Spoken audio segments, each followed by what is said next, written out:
அன்பின் வணக்கம். இன்பத் தமிழ் மொழி எமக்கு இன்பம் தரும்படி வாய்த்த நல் அமுது. அன்னை தமிழை வணங்கி நம் தமிழால் இணைவோம் உலகத் தமிழ் பேரியக்கத்தின் தொடர் நிகழ்வுகளில் மார்கழி திருவிழா 10ஆம் நாள் நிகழ்விற்கு உங்கள் அனைவரையும் நம் தமிழால் இணைவோம் உலகத் தமிழ் பேரியக்கத்தின் நிறுவனர், தலைவர், கவின்கலை வேந்தர், சிவத்தமிழ் சீராளர் நம் சத்ய நாராயணராஜ் பாலகுரு அவர்கள் சார்பிலும், நம் அன்பிற்கினிய துணை தலைவர், பெண்ணிய போராளி, பாரதி கண்ட புதுமை பெண் எங்கள் அன்பிற்கினிய மீனா திருப்பதி அம்மா அவர்கள் சார்பிலும் வருக வருக என வரவேற்று மகிழ்கிறோம். இந்த நிகழ்ச்சியில் எங்களோடு இணைந்திருக்கக்கூடிய நம் மூத்த தமிழ் ஆளுமைகள், திருவெம்பாவையை சொல்ல காத்திருக்கும் கூட்டு மாவட்டம் 1 ஆளுநர் அன்பிற்கினிய தொல்காப்பிய செம்மல் அப்பா அவர்களுக்கும், மாவட்டம் 18/8 கூட்டு மாவட்ட ஆளுநர் நில ஒளி வேந்தர் தமிழ் செம்மல் எங்கள் அழகுராஜா ஐயா அவர்களுக்கும், மாவட்டம் 18/8 அதன் முதல் துணை ஆளுநர் எங்கள் அன்பிற்கினிய முனைவர், வாழ்நாள் சாதனையாளர் கோபாலையா அவர்களுக்கும் பணிவான வரவேற்பினை சொல்லிக்கொண்டு, இந்த நிகழ்ச்சியை யூடியூப் வழியாக கண்டு கொண்டிருக்கும், இனியும் காண காத்திருக்கும் அத்துணை தமிழ் நெஞ்சங்களுக்கும் இனிய மார்கழி திருநாள் வரவேற்பை சொல்லி திருப்பாவை பாடல் 10ற்குள் செல்கிறோம். நூற்று சுவர்க்கம் புகுகின்ற அம்மனாய் மாற்றமும் தாராரோ வாசல் திறவாதார்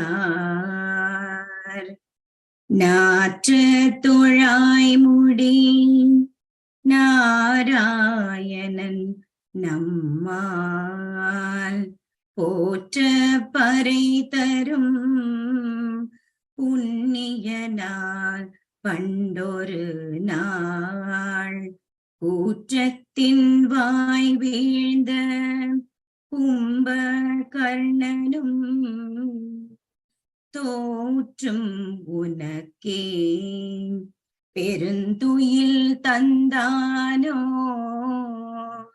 ஆற்ற அனந்தல் உடையாய் அரும் கலமே தேற்றமாய் வந்து திரவேலோரெம்பாவாய் தேற்றமாய் வந்து திரவேலோர் எம்பாவாய். இன்னைக்கு என்ன சொல்றாங்க ஆண்டாள்னு பார்க்கலாம். இந்த பாசுரம் குறிப்பாக கண்ணன் வசித்து வந்த திரு மாளிகைக்கு அடுத்த மாளிகையில் வாழக்கூடிய சிறுமியை நீராடலுக்கு அழைத்து செல்ல இவர்கள் அழைக்கிறார்கள். அவர்கள் பாடக்கூடிய இந்த பாட்டு, அதாவது சென்ற பிறவியில் நாம் செய்த நல் வினைகளின் பயனாக கண்ணனுக்கு அடுத்த வீட்டிலேயே தங்கக்கூடிய, வசிக்கக்கூடிய பாக்கியத்தை பெற்றவளாக கருதப்படக்கூடிய ஒரு சிறுமியை நீராடுவதற்காக அழைத்து செல்ல முனையக்கூடிய இந்த பாடல். சரி, பாடலுக்குள்ள போகலாம். சென்ற பிறவியில் செய்த நல்வினையின் பயனாக இப்போது நீ கண்ணனுக்கு மிகவும் அருகில் இருக்கும் பாக்கியத்தை பெற்றிருக்கிறாய். அடி பெண்ணே, நாங்கள் உனது இல்லத்து வாசலில் வந்து நின்று உனக்காக காத்திருக்கிறோம். உன் வீட்டு கதவினை திறந்து எங்களை வரவேற்காமல் இப்படி உறங்குகிறாயே, கொஞ்சமும் நாங்கள் நிற்பதை நீ பொருட்படுத்த கூட இல்லையே. நான் நேத்துதான் கேட்டிருக்காங்க, உனக்கு என்ன காது கேட்காதா, செவிடா, ஊமையா அப்படின்லாம் கேட்டிருக்காங்க. இன்னைக்கு அதை தொடர்ந்து அவர்களுடைய உரையாடலை பாருங்க.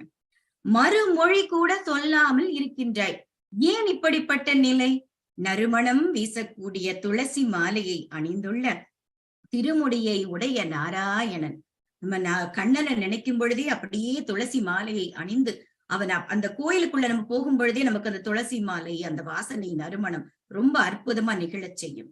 நாம் அவனை போற்றி பாடும் பாடல்களை கருத்தில் கொண்டு நமக்கு எல்லா விதமான செல்வங்களையும் அவன் தருகின்றான்.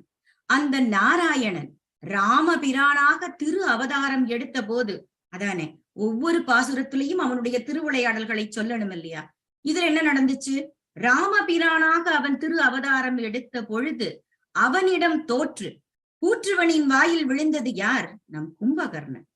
உறக்க போட்டியில் உன்னிடமே தோற்று போய் விடுவான் போல இருக்கிறதே, தான் வரமாக பெற்ற தூக்கத்தினை உனக்கு கொடுத்து விட்டான் போலும் அவன். அப்படின்னு அவளை கேலி செய்யறாங்க.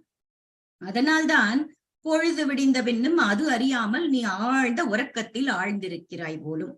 பெண்ணே, எங்களுக்கு கிடைத்த அரிய மாணிக்கமே, தூக்கத்தில் இருந்து விடுபடுவாய்.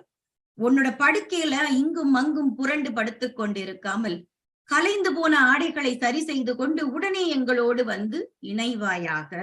நாம் நீராடலுக்கு செல்வோம் அவனை துதித்து பாடுவதற்கு அப்படின்னு சொல்லப்பட்ட இந்த பாடல்.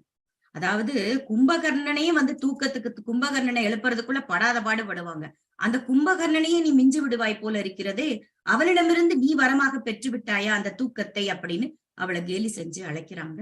இந்த திருப்பாவை பாசுரம் 10 கண்ணன் திருவருளால் ஆண்டாளுடைய நல்லாசியால் உங்களுடன் பகிர்ந்து கொள்ள எனக்கு வாய்ப்பினை வழங்கிய நம் கள நிறுவனர் சத்யா அவர்களுக்கு என் பணிவான நன்றியை தெரிவித்துக் கொண்டு, இந்த நிகழ்ச்சியை எங்களுக்காக அற்புதமாக ஒருங்கிணைத்துக் கொடுக்கும் அழகராஜா ஐயா அவர்கள் உள்ளிட்ட அனைத்து ஆளுமைகளுக்கும் தோழமைகளுக்கும் என் பணிவான நன்றியை சொல்லி முடித்துக் கொள்கிறேன். நன்றி, வணக்கம்.